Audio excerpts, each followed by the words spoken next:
आप सभी का स्वागत है लाइव स्टडी लाइफ टाइम पर। और आज हम देखने जा रहे हैं राजस्थान आर्ट एंड कल्चर के अंदर गोगा जी की डिटेल से हम बात करेंगे। चित्र इसलिए बनाया ताकि चित्र से आपको आसानी समझ आए। आधे से ज्यादा प्रश्न आपके चित्र में ही सॉल्व हो जाएंगे। बाकी संपूर्ण डिटेल हम मात्र 5-7 मिनट के अंदर पूरी पूरी गोगा जी को अच्छे से पढ़ लेंगे और आपको गोगा जी यहीं पर याद हो जाएगा। तो चलिए शुरू करते हैं बिना किसी देरी के। शुरू करने से पहले आप हमारे चैनल पर नए हैं, चैनल को सब्सक्राइब कर ले, वीडियो को शेयर करें और लाइक करें। बात करते हैं गोगा जी। देखिए, लोक देवताओं में सबसे पहले गोगा जी के बारे में जानना जरूरी है। ठीक है, क्यों?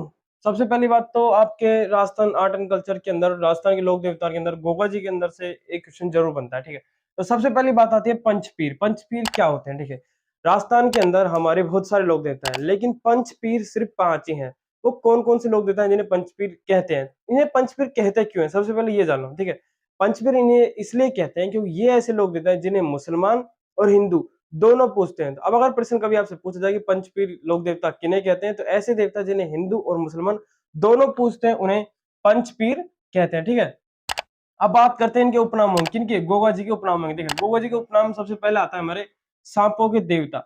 सांपों के देवता इन्हें क्यों कहा जाता है? सांपों के देवता से के साथ साथ जान लो आप इनके गुरु के बारे में। इनके गुरु का नाम था गोरखनाथ जी। ठीक है, सांपों के देवता इन्हें क्यों कहते हैं? तो एक कहावत आती है कि जब गोगा जी का जन्म हो सॉरी गोगा जी का जब विवाह हो रहा था, इनकी पत्नी पत्नी का नाम था केलमदे।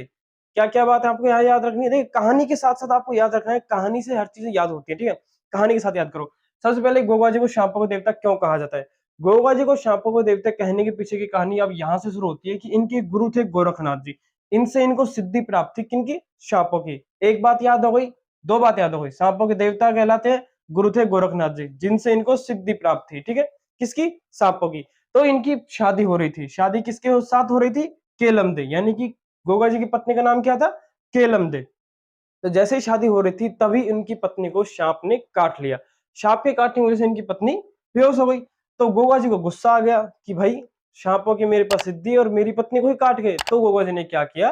गोगा जी ने आग जलाई, आग के ऊपर रखी कढ़ाई, कढ़ाई में डाला तेल और मंत्र उच्चारण शुरू कर दिया। अपनी सिद्धि की सहायता से उन्होंने मंत्र उच्चारण शुरू कर दिए। मंत्र के प्रभाव से विश्व के सभी सांप उसके अंदर आ आके मरने लगे और सभी सांप एक दूसरे के मतलब उस कढ़ाई के अंदर आके मरने लगे। तभी नागराजों के देवता तक्षक नाग आए और उन्होंने माफी मांगी और केलमदी को दोबारा जन्मदान दिया और बोला कि महाराज हमें माफ करो, और इन्हें सांपों के देवता के नाम से फिर इस तरह से पूजा जाने लगा। ठीक है, ये एक छोटी सी कहावत आती है इनकी, जिनसे हमने 3 चीज यादें कर ली। बस कहानी से कोई तात्पर्य नहीं है, बस मेन चीजें आपको याद करने की। तो वो है कि इन्हें सांपों के देवता कहा जाता है। इनके गुरु का नाम था गोरखनाथ जी और पत्नी का नाम था केलमदे। क्या नाम था? केलमदे। दूसरा इनके उपनाम आता है जहार पीर। ठीक है, कहानी के अंदर अंदर ही आपका पूरा गोगा जी फिनिश हो जाएगा, सिर्फ कहानी कहानी के अंदर। फिर आता है इनका दूसरा नाम जहार पीर। जहार पीर इन्हें क्यों कहा जाता है? तो देखिए, कहानी सुनो आप जहार पीर के नाम से, साथ ही साथ इस कहानी के साथ साथ देखो आपको मंदिर भी याद हो जाएंगे और बहुत सारी चीजें याद हो जाएंगी। ठीक है, जहार पीर इन्हें इसलिए कहा जाता है क्योंकि इनके 2 भाई थे, अर्जन और सर्जन, जो कि जमीन के वाद विवाद के चक्कर में इनसे नाराज थे।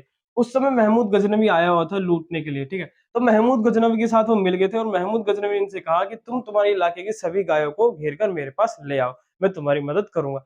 तो इनके भाई थे जो अर्जन और सर्जन, वो महमूद गजनवी के साथ मिलकर और इनके इलाके की सारी गायों को लूटकर महमूद गजनवी को दे दिए थे।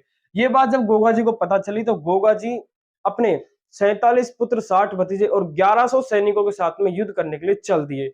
युद्ध करने के लिए चल दिए महमूद गजनवी से। ठीक है, महमूद गजनवी से जब उन्होंने युद्ध किया था गोगा जी ने, तो इतने पराक्रम से युद्ध किया था कि महमूद गजनवी के मुंह से निकल गया जहर पीर, यानी कि देवताओं के समान, क्योंकि उन्होंने उनको पछाड़ दिया था, पीछे कर दिया था।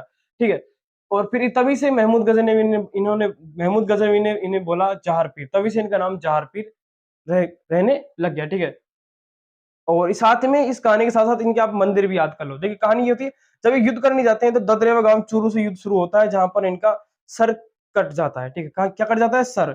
जहां पर इनका मंदिर है, मंदिर को मेडी कहते हैं। मेडी पूछे मेडी किसे कहते हैं, तो गोगा जी के पूजनीय स्थान यानी मंदिरों को ही मेडी कहते हैं। तो जब यहाँ पर इनका सर गिरा था युद्ध लड़ते समय, वो तो कहलाता है शीर्ष शीर्ष मेडी, जो कहां पर स्थित है? ददरे गांव चूरू पर। इनका जन्म कहां पर हुआ? बात करते हैं जन्म की। देखिए यहाँ पर, तो इनका जन्म भी ददरे गांव चूरू में हुआ था। ठीक है, ददरे गांव चूरू में इनका जन्म हुआ था। वहीं से युद्ध लड़ते लड़ते इनका जहां पर सर कटा था वहां पर शीश मेडी कहलाई।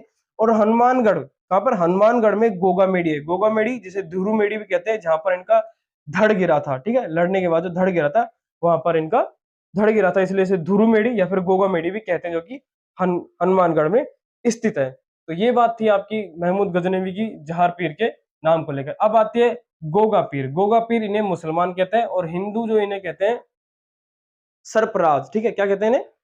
सर्पराज, या फिर सांपों के देवता, या फिर नागराज भी इन्हें कहते हैं। हिंदू क्या कहते हैं? नागराज, और मुसलमान कहते हैं गोगा पीर। तो ये तो बात हो गई इनके उपनामों के लेकर। ठीक है, चित्र की सहायता से भी हम बहुत सारी डिटेल आपको यहाँ पर समझाऊंगा मैं। एक बार इसकी डिटेल पढ़ लो, ताकि फिर चित्र की सहायता से आप समझ जाओगे आसानी से। ठीक है, पूरी डिटेल इस चित्र के अंदर से, आधे से ज्यादा डिटेल जो आपके प्रश्न बनते हैं उस चित्र में से बन जाते हैं। ठीक है, अब बात करते हैं जन्म की। ठीक है, जन्म देखो, जन्म ददरे गांव चूरू में। कहां पर? चूरू में, ददरेवा गांव के अंदर हुआ था। सबसे बड़ी बात, पूछेगा नहीं भाई किस सन, अगर पूछे तो। ठीक है, जन्म कब हुआ? 1946 में। लेकिन ये वो नहीं पूछता, पूछता है कब हुआ था? भाद्रपद कृष्ण नवमी को। कब हुआ था? भाद्रपद कृष्ण नवमी को। और इसी दिन इनका मेला भी भरता है। कब भरता है गोगा जी का मेला? भाद्रपद कृष्ण नवमी को। और जन्म कब हुआ? भाद्र कृष्ण नवमी को। तो हम अब तक हमने क्या क्या चीज देख ली, फिर से यही याद करना है अभी इसमें। उपनाम, सांपों को देवता। सांपों को देवता नाम क्यों पड़ा? गोगा जी ने इन्हें सर्पों की दीक्षा दी थी। जहार पीर महमूद गजनवी से, महमूद गजनवी नाम दिया था जहार पीर युद्ध लड़ते समय। गोगा पीर मुसलमान कहते हैं, नागराज हिंदू कहते हैं। जन्म ददरे गांव चूरू में, भाद्र कृष्ण नवमी को इनका जन्म हुआ था। पिता की बात करें, पिता का नाम था जेवर सिंह चौहान। गुरु थे इनके गोरखनाथ जी। माता थी बांचला। पुत्र थे केसरिया कुंवर जी। पत्नी थी केलम दे। पत्नी का नाम याद हो गया होगा, केलम दे को ही शाप डसा था विवाह के समय। तब ये जो मैंने आपको कहानी सुनी, उससे आपको पत्नी का नाम याद हो गया। गुरु का नाम भी याद हो गया होगा, गोरखनाथ जी, गोरखनाथ जी, गोरखनाथ जी, याद कर लो इसे। पिता थे जेवर सिंह, माता थी बांचला। ठीक है, बात करते हैं इनके पुत्र की, तो पुत्र थे इनके केसरिया कुंवर जी। कौन थे? केसरिया कुंवर जी। ठीक है, वाहन की बात करें तो वाहन इनका नीला घोड़ा था। ये सभी डिटेल हम यहाँ पर भी देख लेंगे। ठीक है, यहाँ पर भी देख लेंगे। ठीक है, गोगा राखड़ी। गोगा राखड़ी क्या होती है? देखिए, गोगा राखड़ी होती है, किसान क्या करते हैं, हल जोतते समय हल के 9 गांठों की एक राखी बांधते हैं, जिसे ही गोगा राखड़ी कहते हैं। गोगा राखड़ी को बांधने के बाद में यह राखी के समय उतारने की एक रिवाज है। ठीक है, ये क्या आ गया आपकी गोगा राखड़ी। अब देखिए इनका गोगा जी की फड़। हाँ, गोगा जी की फड़ के बाद आपको यहाँ पर ये याद रखनी है कि इनकी गोगा जी की फड़ है वो डेरू और मांदल नामक वाद्य यंत्र है दो। इनके साथ इनके जो पुजारी होते हैं उन्हें कहते हैं भोपा। क्या कहते हैं? भोपा। क्या कहते हैं? भोपा। ये बात आपको याद रखनी है, भोपा कहते हैं। जो कि बाबू जी की फड़ को किसके द्वारा किया जाता है? डेरू और मांदल नामक वाद्य यंत्र के साथ इनकी बाबू जी की फड़ को गाया जाता है। फड़ होती है कागज की, जिसके अंदर इनके जीवन कथा के टाइप में कुछ ऐसे लिखा होता है, उसे ही फड़ कहते हैं, जिसे बांचा जाता है यानी बोला जाता है। जो कि डेरू और मांदल नाम के वाद्य यंत्र के साथ इनके पुजारी भोपा कहलाते हैं, वो ये काम करते हैं। ठीक है, मंदिर को मेड़ी कहते हैं, ये बात हमने देख ली। अब देखो चित्र की सहायता से कुछ चीजें आपको समझनी है। इससे बहुत सारी चित्र है जो कि मैंने यहाँ पर लिखी नहीं है, लेकिन इसके अंदर से आपको समझ लेनी है। सबसे पहले तो देखिए इनका घोड़ा, इनके प्रतीक चिन्ह क्या है? प्रतीक चिन्ह इनके दो है। एक तो घुड़सवार, ठीक है, घोड़े पर भाला लिए हुए तथा सर्प, सर्प का चिन्ह इनका प्रतीक चिन्ह है। क्या? एक तो घोड़े पे भाला लिए हुए और एक इनके सर्प का चिन्ह। ठीक है, ये इनके प्रतीक चिन्ह है। बात करते हैं इनके घोड़ी का नाम, तो इनकी घोड़ी का नाम था नीला। क्या? नीला रंग था इनकी घोड़ी का। ठीक है, क्या नाम था? नीला रंग इनकी घोड़ी का था। इनके सर पर, मस्तिष्क पर जो है वो सर्प का चिन्ह लगा हुआ होता है, और हाथ में भाला लिए हुए, ये इनका प्रतीक चिन्ह है। ठीक है, भाला लिए हुए घुड़सवार। ठीक है, ये इनका प्रतीक चिन्ह है, और सर्प इनके प्रतीक चिन्ह है। बात करते हैं पेड़ क्या है, तो इनके नाम, इनसे कहावत पूछी जाती है, गांव गांव खेजड़ी, गांव गांव गोगा। अर्थात खेजड़ी के वृक्ष के नीचे इनका प्रतीक, इनका पूजन स्थान होता है, जिसके ऊपर सर्प का बना हुआ होता है। क्या होता है? मूर्ति, जो पत्थर की शिला होती है, उसके ऊपर सांप का चिन्ह अंकित होता है, और वही गोगा जी का पूजनीय स्थान होता है। यानी खेजड़ी के वृक्ष के नीचे, इन्हें थान भी कहते हैं। क्या? इन्हें थान कहते हैं। क्या कहते हैं? थान। अगर पूछ ले जाए थान किसे कहते हैं, तो खेजड़ी के वृक्ष के नीचे गोगा जी के पूजन स्थान को ही थान कहते हैं, जिसके लिए कहावत प्रसिद्ध है, गांव गांव गोगा, गांव गांव खेजड़ी, या फिर गांव गांव खेजड़ी, गांव गांव गोगा। ये इनके प्रतीक चिन्ह और पेड़ के पेड़ किसका है? खेजड़ी का। ये बात आपको याद रखनी है, खेजड़ी का वृक्ष किसका? खेजड़ी का वृक्ष, सर्प का निशान, नीली घोड़ी, भाला लिया घुड़सवार, खेजड़ी के वृक्ष के नीचे इनका प्रतीक चिन्ह, सांपों को देवता, थान इसे कहते हैं। मंदिर को मेड़ी कहते हैं, मेड़ी को मंदिर कहते हैं। जहां ददरेवा गांव चूरू में इनका एक मंदिर है, जिसे शीर्ष मेड़ी कहते हैं, यहाँ पर सिर गिरा था। हनुमानगढ़ में जो मंदिर है उसे गोगा मेड़ी या फिर धुरु मेड़ी भी कहते हैं, जो युद्ध में जहां पर धड़ गिरा था। एक और है गोगा की ओल्डी, कहां पर स्थित है, तो गोगा की ओल्डी या फिर झोपड़ी भी कहते हैं इसे। ठीक है, ओल्डी या फिर झोपड़ी, जो इसे सांचौर कहां पर स्थित है? जालौर में स्थित है। कहां पर? सांचौर जालौर में स्थित है। ये सभी डिटेल आपकी बात हो गई। अब देखिए, अब इसके अंदर वैसे सारी चीजें हो चुकी है। हाँ, एक आपका कायम खा रह गया। कायम खा कौन था? इनकी ही वंश थे 17वीं पीढ़ी के। कौन से? 17वीं पीढ़ी के कायम खान सिंह चौहान। ये क्या है, मुसलमान बन गए थे। और जो आपके अब जो मुसलमान है कायम खानी मुसलमान, वो इन्हीं के वंशज है गोगा जी के। इसलिए जो मुसलमान है कायम खानी मुसलमान, वो गोगा जी को पूजते हैं। और मुसलमान और हिंदू जिन्हें पूजते हैं उन्हें पंचपीर कहते हैं, जिनमें से एक गोगा जी भी है। महमूद गजनवी वर्सेज गोगा जी का युद्ध हुआ था। पूछ लिया जाए कि गोगा जी का युद्ध किससे हुआ था, तो महमूद गजनवी से इनका युद्ध हुआ था। एक बार पुनः रिपीट करते हैं, 2 मिनट के अंदर पूरे गोगा जी को रिवर्स करते हैं, ठीक है। गोगा जी को पंचपीर कहते हैं, ठीक है। पंचपीर क्यों कहते हैं? क्योंकि इन्हें मुसलमान और हिंदू दोनों पूजते हैं। उपनाम शापों के देवता, शापों के देवता क्यों पढ़ा था बता दिया। जार पीर मुसलमान, महमूद गजनवी ने कहा था। गोगा पीर मुसलमान कहते हैं, नागराज हिंदू कहते हैं। जन्म ददरे गांव चूरू में भाद्र कृष्ण नवमी को हुआ था। पिता का नाम जेवर सिंह, माता बाचला। जेवर सिंह बाचला, जेवर सिंह बाचला। पत्नी केलम दे, जिनको सांप ने काट लिया था विवाह के समय, उसकी वजह से इन नागों की सिद्धि थी। बात आ जाती है यहाँ पर। घुमा फिराकर कहानी से आपको याद रखना है। गुरु गोरखनाथ जी, जो इनको सिद्धि दी थी सर्पों की। गुरु कौन थे? गोरखनाथ जी। पुत्र थे केसरिया कुंवर जी। वाहन था इनका नीला घोड़ा। नीला इस पे घोड़ा दिख रहा है आपको, नीला रंग लिख रहा है आपका, तो नीला घोड़ा हो गया। प्रतीक चिन्ह भाला लिया घुड़सवार। प्रतीक चिन्ह सर्प, सर्प की आकृति, ठीक है। खेजड़ी के वृक्ष के नीचे शिला के ऊपर सांप का बना हुआ आकृति थान कहलाता है, जो कि गोगा जी का थान कहलाता है, जो कि पूजनीय स्थान है, ठीक है।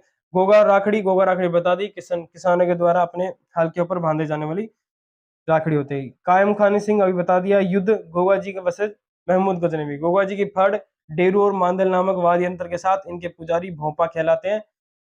गांव गांव गोगा, गांव गांव खेचड़ी फेमस है। दो तीन मंदिर है। कौन कौन से? ददरे गांव चूरू, जहां पर शीश गिरा था, शीश मेड़ी कहलाता है। हनुमानगढ़ में गोगा मेड़ी या फिर धुरू मेड़ी, जहां पर धड़ गिरा था। गोगा जी की ओल्ड या फिर झोपड़ी सांचौर में स्थित है, जो कि कहां पर है? जालौर में। थान मैंने बता दिया, नीली रंग की घोड़ी है, भाला लिया घुड़सवार है, खेजड़ी का वृक्ष। अब आपको क्या क्या याद रखनी थी? खेजड़ी का वृक्ष, भाला लिया घुड़सवार, सर्प का निशान, नीला रंग, जाहर पीर, शापक देवता, गोगा जी, नागराज, ददरा गांव चूरू, भाद्र कृष्ण नवमी, जेवर सिंह बाचला, केवरे सिंह कुंवर, गोरखनाथ, केलमदे, शीश मेढ़ी, धुरू मेढ़ी। इस प्रकार से आपको शब्दों को बस अपने अंदर अटका लेना है, फिर याद रखना है कि कौन से समय कौन सी हुई थी। तो ये आपके गोवा जी से संबंधित कुछ महत्वपूर्ण बातें हो गई हैं। अगले हम नेक्स्ट वीडियो में देखेंगे नेक्स्ट लोक देवता को। वीडियो अच्छी लगी तो लाइक जरूर करें और अपने दोस्तों को भी शेयर करें इस वीडियो को। राजस्थान के सभी कॉम्पिटिशन एग्जाम के लिए, जैसे आप राजस्थान जीके, जितने भी कॉम्पिटिशन एग्जाम में आते हैं, राजस्थान जीके के अंदर आता है आपका आर्ट एंड कल्चर, तो उसके अंदर से क्वेश्चन जरूर पूछे जाएंगे। राजस्थान के लोक देवता के अंदर पूछे कौन कौन से राजस्थान के, इनमें से कुछ भी क्वेश्चन पूछा जा सकता है, सभी इंपॉर्टेंट है ये, ठीक है। सब कुछ इंपॉर्टेंट है। याद कैसे रखना है? कहानी से याद रखना है। 3-4 बार रिपीटेशन करोगे तो याद हो जाएंगे। एक बार में याद नहीं होंगे। जिस प्रकार से हम अपने पड़ोसी की चीज याद रखते हैं, जिस प्रकार से उसकी बात याद रखते हैं, वो कहाँ जाए क्या करे, इसी प्रकार से आपको गोगा जी को समझ लेना है कि वो ही है। और गोगा जी के बारे में सब कुछ याद करना है। कहाँ पर इनका युद्ध हुआ था, कौन इनके गुरु थे, कौन इनकी पत्नी थी, कौन इनके माता पिता थे, कब इनका जन्म हुआ, कृष्ण मेला कब भरता है, ये सब चीजें आपको याद रखनी है, क्योंकि परीक्षा में इनसे संबंधित कुछ भी पूछा जा सकता है। तो मिलते हैं नेक्स्ट पार्ट में, तब तक के लिए धन्यवाद।